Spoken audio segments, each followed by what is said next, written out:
Bismillah, alhamdulillah, wassalatu wassalamu ala rasulillah wa ala alihi wa sahbihi ajma'in, amma ba'd. So we're going to speak about Imam Nawawi and Imam Ibn Hajar. Of course, not Al-Haytami, but Al-Asqalani, the famous sharih of Sahih Bukhari. And these two figures are really awkward for the innovators, for especially the Salafiyah, the Wahabiyah.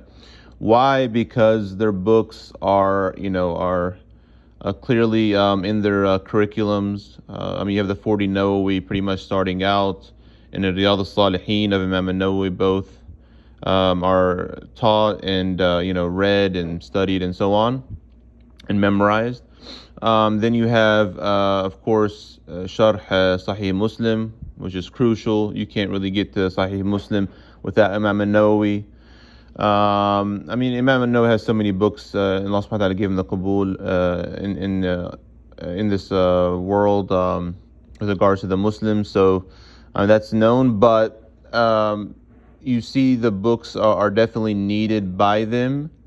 So they study it, or they study them. And the same thing with Ibn Hajar. You see, for example, early on, Nukhbutal Fikr in Mustalah al-Hadith. You see even like Bulughul Maram. It's like hadith that are compiled, and they teach fiqh through that, of course, after Umdat al-Ahkam.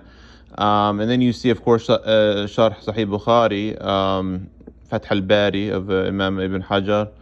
So you can't get to Bukhari and Muslim without these two figures. Amongst other books like At-Taqrib for Imam al-Nawawi, the Sharh of Imam al-Suyuti, and so on. But the point is, these two figures are definitely needed for all Muslims, even the Salafi and the Wahabiyah.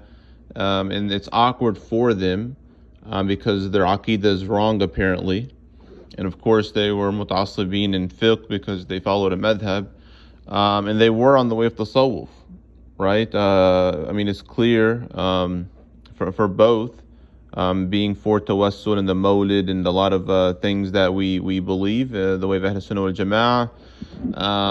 So yes, but what they do is they'll make an excuse for them, saying that the correct Aqidah didn't reach them, which is absolute nonsense and stupidity. Because their chains and their study and their level of knowledge of the Sunnah is clear. So it's really stupid to say, to be honest. Or they say they were affected by the Ashari. Again, this is someone intelligent wouldn't say things like this.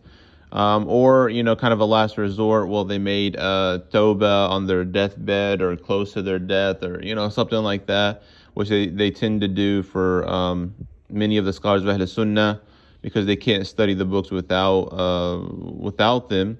So again, these two figures especially are really awkward for the Salafiyah, the Wahabiyah, and all the innovators, because if they didn't know Aqidah, they were on the correct way, and Allah subhanahu wa ta'ala gave them the acceptance amongst the Muslims.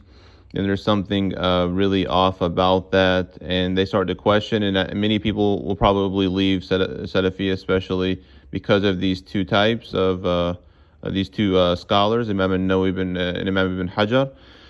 We ask Allah subhanahu wa ta'ala, of course, to be pleased with them and to have mercy on them. And Allah subhanahu wa ta'ala knows best. Wa sallallahu ala Muhammad wa ala alihi wa sahbihi ajma'in.